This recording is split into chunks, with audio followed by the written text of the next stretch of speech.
Yo, what's up guys? It's Yags, and I want to talk to you guys today about the Portland Trail Blazers. So everybody thinks that Portland hit the reset button and then kind of disappeared, but the truth is they've been assembling a real problem out in the Western Conference, quietly, deliberately, and piece by piece. If this plan holds, the Blazers won't just be promising, they'll be the next great team in the Western Conference. So let's rewind a little bit to September 27th, 2023. Dame is traded after requesting out of Portland. The franchise commits to a youth movement, and everybody labels it a feel-good goodbye story. But the rebuild didn't stop at a young and fun. It pivoted to a pretty young and functional team. Since then, Portland started doing what the Rockets did in 2023 as well. Sprinkle in tough vets around the young players to speed up the culture.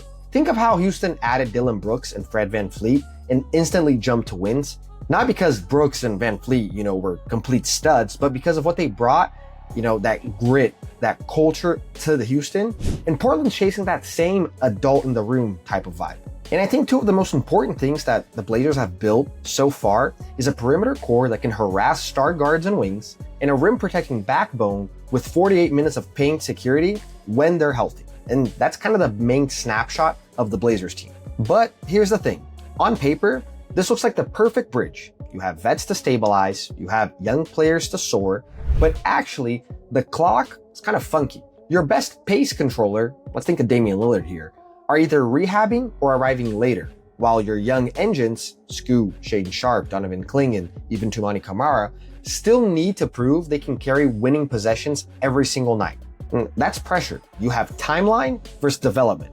And that tension, timeline versus development, is what makes this season so fascinating to me. So let's break down why the blueprint still screams future power. So the first issue is whether Portland actually has the adult in the room guard play to calm possessions and teach the young players how to win games. And I want to go back to the Rockets situation here again. So, when the Rockets signed VanVleet and instantly their offense had a table setter? Portland's version of that is adding steady decision making to reduce mistakes, run clean pick and rolls, and give the young guys clearer reads. But don't get me wrong, nobody's building around a vet forever.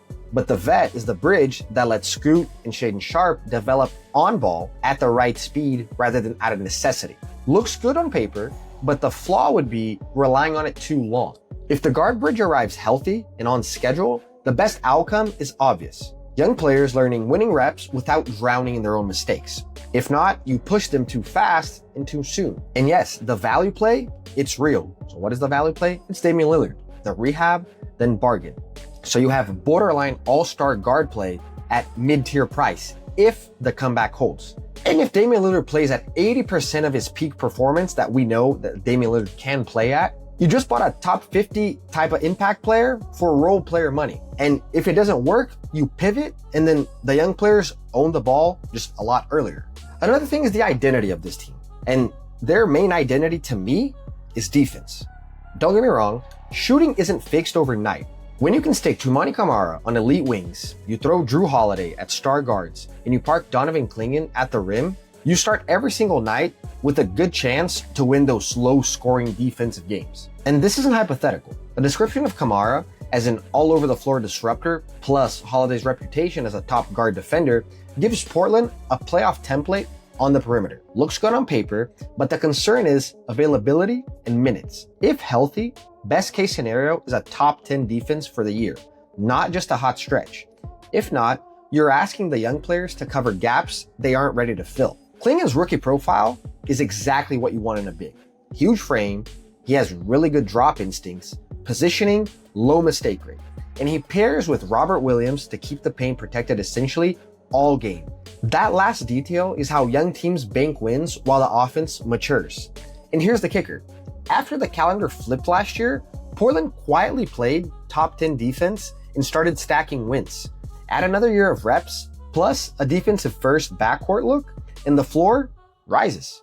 Another thing I want to talk to you guys about is whether their blue chip guards can turn tools into winning habits. So Scoot's first 2 years, they were pretty messy. The tape improved late, so better pacing, more control, and the most important, when teams went under screens, he made them pay. But don't get me wrong, he's not the nuclear athlete some of us expected. But if that shot holds and the tempo settles, He can look like a real point guard in year 3. And if not, the mistakes are going to snowball. Shaedon Sharpe's the opposite archetype. Absurd finisher, closeout destroyer, and elite vertical pop. The gap is motor, defense, and impact when the ball isn't finding him. If he can get his 3-ball around 37 to 38% on volume and cleans up the defensive focus, you've got a terrifying off-ball weapon next to a point forward. If not, he's a highlight reel that disappears in playoff possessions. And who's this point forward? Well, guy that actually drives the offense when the guards are learning. That's Deni Avdija. 17, 7, and 4 last year while moonlighting as a point forward, strong, crafty, and quietly a primary to close all season. But look, he's not Luka, but the blueprint is pretty clear. Use his size and handle to bend defenses. Then let the young guys attack the tilted floors. If his shooting trends continue, he becomes the connective star this roster needs. And if not, the spacing shrinks and everyone's job gets harder. Personally, as a fan, this is the part I enjoy the most. Watching a non-hyped wing turn into a heartbeat of a rebuild. It feels very comeback story-esque to me. Another thing that's got a lot of people talking about the Portland Trailblazers is their draft pick, Hansen Yang. And the question most people are asking is if Portland found a plus skill big outside of the top 10. So at pick 16, the Blazers took a swing on Hansen Yang, a legit 7-footer with touch, coordination, and even some comfort from the 3. We saw flashes of it in Summer League. Don't come at me. And yes, there are questions regarding, how good of an athlete this guy is. But the upside is a skilled, smart big who plays well off a true point guard that can actually set the table. If he hits, Portland suddenly has 2 long-term offensive looks at the 5. If not, he's a stash, develop piece while Clingan and Williams anchor the defense. Portland even opened minutes for the young guys by moving off veterans in the big rotation. That's how rebuilds accelerate. Reps, not just roles. And I think the last question for this Blazers team is, can they scale up their core with one big swing? So here's the thing. By trading down and stockpiling, Portland lined up Buck swap rights from 2027 through 2030. In a world where the Milwaukee Bucks might be worse over the next couple of years, those swaps could become sneaky premium capital. But I know that's kind of speculative, but it's the right kind of speculation. If they land high, you supercharge the core. If not, you still drafted and developed. And there's the Jeremy Grant question. The deal is ugly today, but in 2027 and 2028, it turns into a matching salary you need for a star chase. If he's not in your closing 5 long term, he's still a future trade bridge. Worst case scenario, you can't do anything with him. Kind of just lose him for, whatever. But in the best case scenario, you can use him as a trade package to bring in that final piece for you to, become an actual contender. So what does this all mean? Portland could become the defensive first bully of the West while the offense matures, or they could stall if shooting and guard growth lag behind.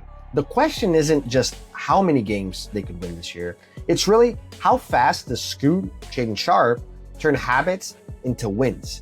And when do you press the big trade button? Is it this deadline? Is it the next offseason? If the veteran bridge arrives on time, if the defense holds top 10 all season, and if one of the young bigs pop, then the Blazers jump from future watch list to an actual problem. If not, the blueprint is still right. It'll just need another year of rep and maybe 1 or 2 more players, especially a shooter. And well, like I said, a lot of people think Portland kind of faded into the background, but I'm calling it right now. This team, they might be legit. This isn't just about one season. It's about the moment, a defense, a point forward in Deni Avdija, and 2 blue chip guards, Scoot and Shaedon Sharpe, they lock in. That's how a rebuild becomes the next great team in the Western Conference. Well guys, that's it for today's video. Drop a like, subscribe to the channel. We're trying to hit those 1,000 subscribers. As always, let me know what you guys think of the Blazers team. Where do you guys think they're going to end up? I think they played really well after the calendar year turned over to 2025.